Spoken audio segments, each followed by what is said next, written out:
Hi guys, welcome back to Yurden's Kitchen. Today we're going to do something a little different. We're going to make scalloped potatoes, but instead of using whole potatoes or white potatoes, we're going to use sweet potatoes. It's a little better for you, not as much starch, but it means you have to make your sauce a little differently, but that's okay. And the other thing I'm going to do is I'm going to herb them. I'm going to, instead of like onion and little salt and pepper, I'm going to add some garlic, and some extra butter, and I'm going to add 3 different seasonings. I'm going to add, for this one, I'm going to add basil, oregano, and thyme, okay, which is the standard Italian seasoning kind of thing.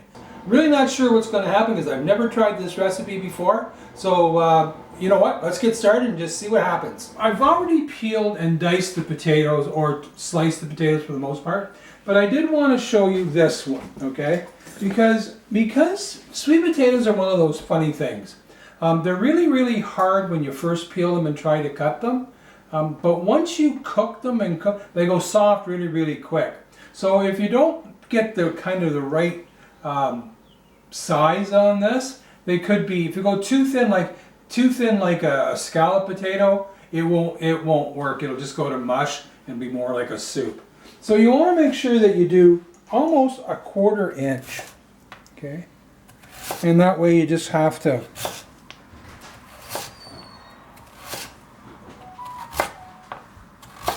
okay. So that's kind of what you're going for, about a 1/4 inch, give or take.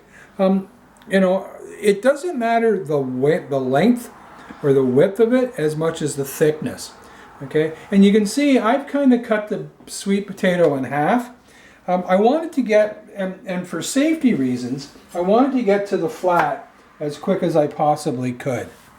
Okay? Because if you notice on a sweet potato, right, they're very strange shaped. So to try to slice them down, it would be all over the place and it would just be awkward to try and do. Okay? So now I've got my sweet potato done. Right? I got a little pan of butter going here. I'm just going to turn it back on. I'm going to get my roux back on too. Okay, so I'm just going to add a teaspoon of garlic to my butter.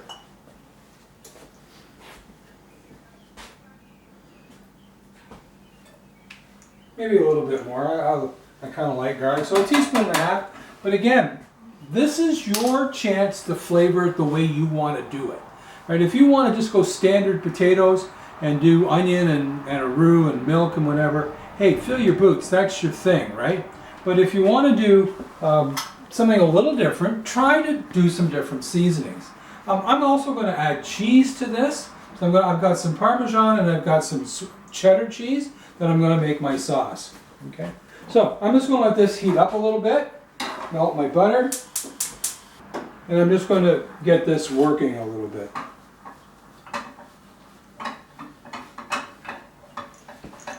Now I'm not going to put this in my sauce. I'm going to put this right in with the potatoes and give it a quick toss. Okay, so there we go. I'm just going to let that heat up a little bit, and now I'm just going to add to my sweet potatoes. Make sure I get all that good garlic and butter in there.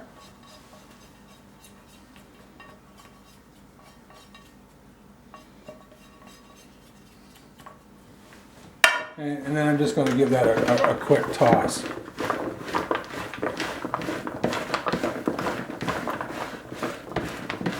Now if you wanted to, I'm going to wait because I'm using salted butter, and I can always add salt at the table, or I can add pepper at the table. I know I love pepper, but for this one I'm just going to hang off because I just don't really want the pepper in there right now.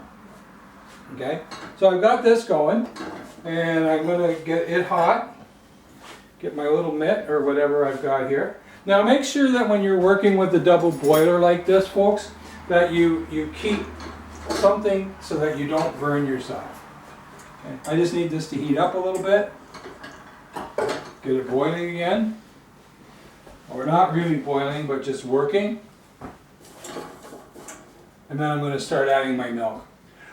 Because I'm going to add cheese, I've gone a little bit easy on the roux, because I don't really need a lot of roux with the cheese.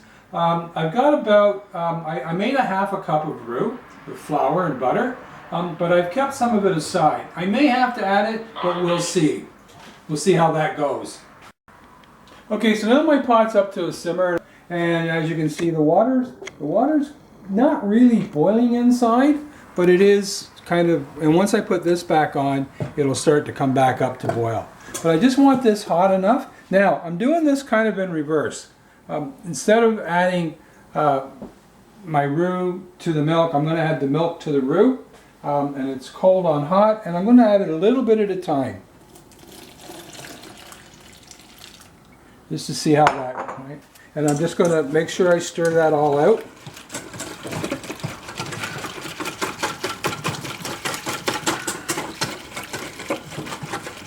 And as that gets hot, it will start to thicken up. Now I'm probably going to have to add a little bit more roux because I'm not sure if I'm going to use all of my milk. Okay. But right now I've used about 2 cups, and my roux's starting to thicken up quite nicely. Okay, so I'm just going to let this thicken up for a little bit, and then I'm going to add my spices, and we'll be back. Okay, so now just about ready. I'm just going to season everything up. We've got a nice thick sauce, as you can tell by on the spoon how it doesn't fall back in after you do it.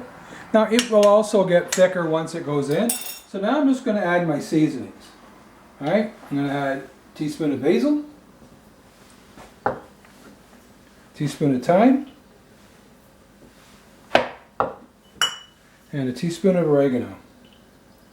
So it's going to be highly seasoned, not going to be spicy. And I just want that to cook down a little bit longer. Right? And just make sure that they're well blended in.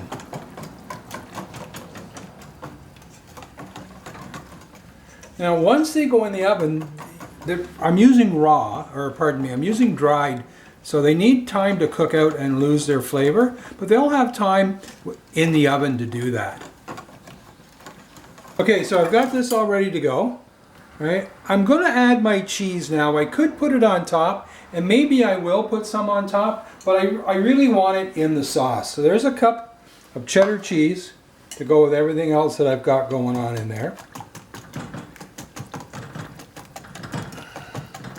And I'm just going to wait until that.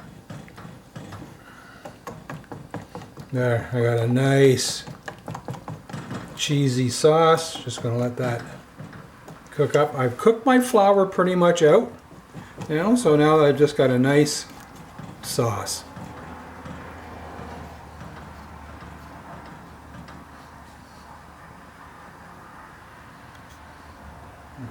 Now, here's the tricky part, ladies and gentlemen.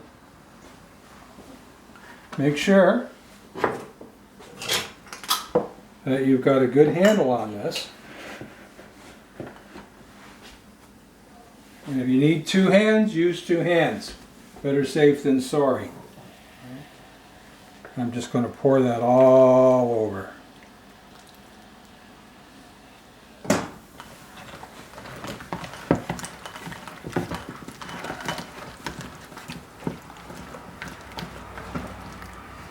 Now, sweet potatoes go cook really fast once they get in the heat.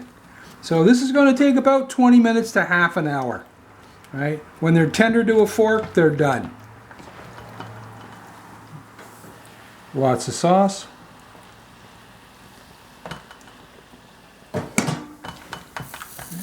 Meanwhile, I'm going to get my pan ready. My oven's preset to 400 degrees. I'm just going to spray my pan. You can use butter or oil or whatever you want. It's just really quick and easy.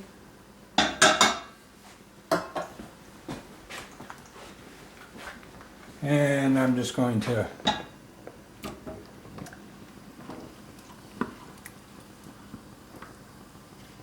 put them in there. They're nice and coated. Now, do take your fingers, and they don't have to be uniform, lined up, perfect. because once you cut into them it won't matter that much. But I want these really saucy, so I'm going to add some more sauce.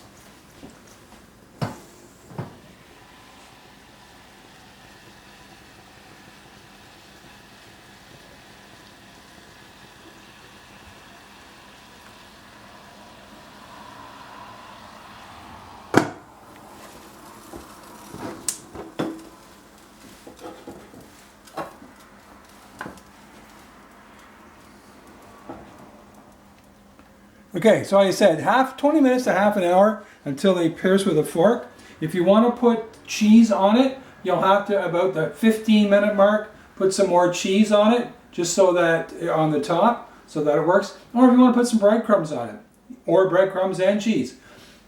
It's the kitchen. You can do what you kind of want as long as everything works out. So I'm just going to go into my oven.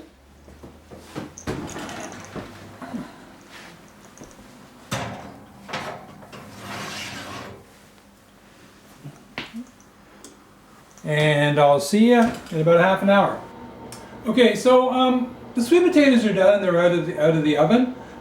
There's a couple of things that I guess I've learned myself today. There's a lot of moisture in sweet potatoes, and it didn't thicken up quite as much as I would have liked it to in the pot when it was cooking. That's a couple of different reasons. I'm thinking is that I used skim milk as opposed to whole milk, so there's less fat content. There's a lot of water, as I said, obviously in sweet potatoes, but if I was to leave them in the oven any longer, they would just go to mush. And right now, I mean, they look fine. They're probably going to taste fine. It's just one of those things. Live and learn. I tried to follow, and I'm not really good at following recipes, but I tried to follow the recipe on this one. So I'm just going to go back, check it out. You know what? Life happens, and sometimes you just don't get what you want.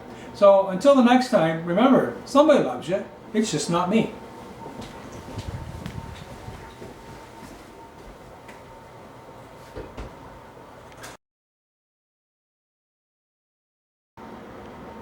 Hi guys, I sent an email home today about synchronous learning. Now what that is it's like the Zoom page. So we'll open it up, I'll send out an invite, either on Zoom or some other format, and you guys can join, and then we can do cross-curriculum talking right then. You can ask questions, I'll answer them immediately. Hopefully that'll work. I'm looking forward to seeing you guys again. It's been a while, so until then, ciao.